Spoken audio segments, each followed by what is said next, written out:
The lady said that she's got some work. I wanted to ask just quickly how that made you feel.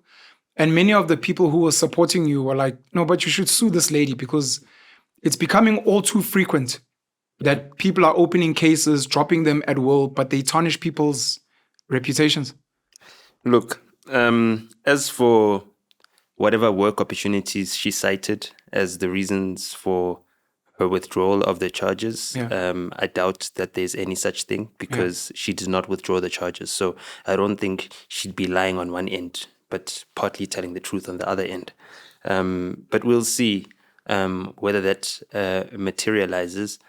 And then, I mean, as for how I felt about it, I just wanted it to be over as quickly as possible. And I'm also glad that, this whole entire Neanderthal thing blew up because that dominated the media, and also my search results are going to be more dominated by racist rather than alleged rapist, It's one letter difference. Big C and difference, a P. but Huge big difference, yeah. Big difference. Yeah. You understand? So you can also understand that me being someone who filters himself. Yeah. I was nervous with you doing a podcast drive telling your story. But I am one of the people who's a huge fan of saying, listen, tell your story. Tell your story, because the way the world is set up, sometimes even when you have the facts and the what, we've seen it with politicians, business people, celebrities. Sometimes we all know the facts, and the way the system is designed can still crush you. But for the fact that you are like, everyone knows my story, I didn't hide anything. So yes, there's a court of public opinion, which is neither here nor there. But it's everything. Sure. But if ever anything happens in the real courts, people know my story, and it's not just a matter of I lost in court without people knowing my story. Now, the court of public opinion is everything. Let me put it to you like this. We're going to go into the second thing that we're talking about, right?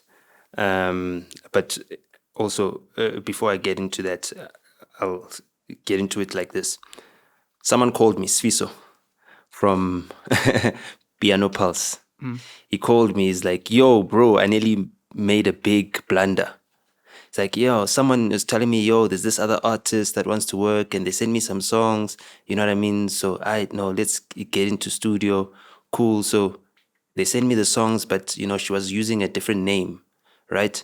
But then when the person called me again, he mentioned her name.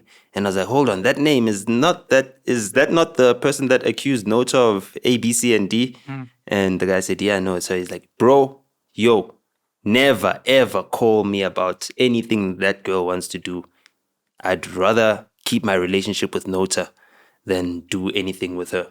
And for me, it's not like, if he did something with her, I was going to be mad at him or anything of the sort. Yeah. But just in the court of public opinion, there's a lot of men in the industry, and you've triggered something in men that is very, very, very sensitive. Every man knows, especially black men. You know what I mean? Especially if you're a black man that's ever dated white girls, it's ever present in your head. You know what I mean? You don't want to become the next Makai and Tini. A white girl's tears make you guilty of sexual assault. You know what I mean? With black relationships, the risk is not that high. But with this new Mavuso culture, where you wake up in the morning, someone is asking you for money and all sorts of things, it's become very prevalent. Yeah.